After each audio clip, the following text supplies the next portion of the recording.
Site ইঞ্জিনিয়ারের 5টি গুরুত্বপূর্ণ নিয়ম সিভিল ইঞ্জিনিয়ারিং স্ট্যান্ডার্ড অনুযায়ী। কলামের রডের সংখ্যা।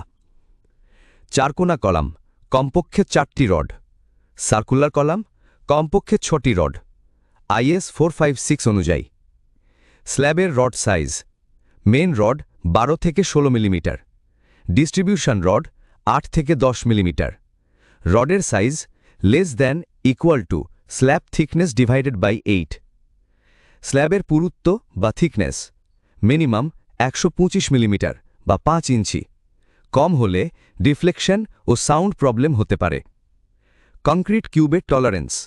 সাইজ টলারেন্স ±2 মিলিমিটার, তার বেশি হলে টেস্ট রেজাল্ট বাতিল হতে পারে। IS 10086 অনুযায়ী। কংক্রিট ফেলার উচ্চতা। সরাসরি ফেলা যাবে সর্বোচ্চ 1.5 মিটার। এর বেশি হলে ব্যবহার করুন চুট বা ট্রেমি পাইপ। সেগ্রিগেশন রোধে স্ট্যান্ডার্ড